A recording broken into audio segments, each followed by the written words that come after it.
Hey there, I've got a quick thought for you. You know, earlier today, I paused to watch the Senator John McCain memorial down there in Arizona. And you know what? I was touched. You know, I was listening to the stories of many of the speakers. And by the way, many of the speakers came from different political backgrounds. They crossed the aisle. He had friendships with various people. You know, in many respects, I look back in hindsight and think, wow, he was a progressive in many ways. I mean, a conservative progressive, if you could say that. And it was pretty cool to see. You know, they call him the Maverick for a reason, right? Because at one point he had a Democrat, you know, co-chair one of his campaigns. And whether you agreed with him or not, it's just cool to see that the different news channels, I've been paying attention to it, and all of them, you know, you got Fox News,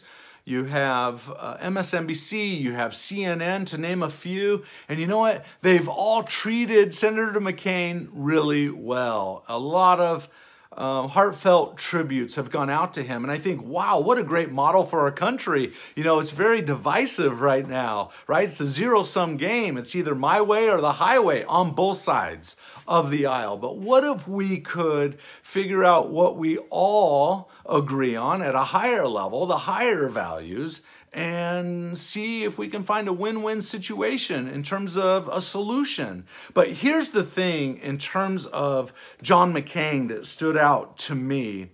He was a values-first kind of a guy. He believed in deeper values. What was important to him? Respect, compassion, love.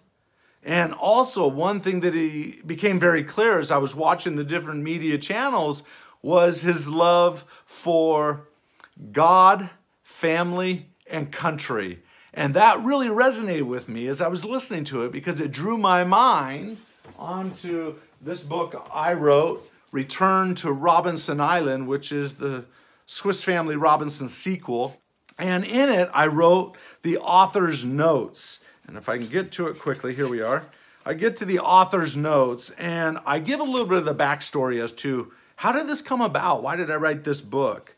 But what stood out to me was hearing John McCain's stories through all these speakers today at the memorial. You know, one thing they all seemed to focus on was this concept. I write it here, basically. In my book, I say, I hope to convey within my book the message that goodness exists, but evil will reign if you stand idle. There will always be challenges, and you must, with firmness, defend your God, your family, and your freedom. Wow, that is one way that John McCain lived. And you know what? He did it with firmness. That's why they called him, you know, the Maverick. You know, he was tenacious about what he was passionate about and what he believed in. But another thing that I noticed about him that we can all apply is, you ever remember the books called Don't Sweat the Small Stuff? He believed in not sweating about the small stuff. Don't major in minor things. So as a country, you know, what a great model we are seeing this week with the love that's being poured out toward Senator McCain.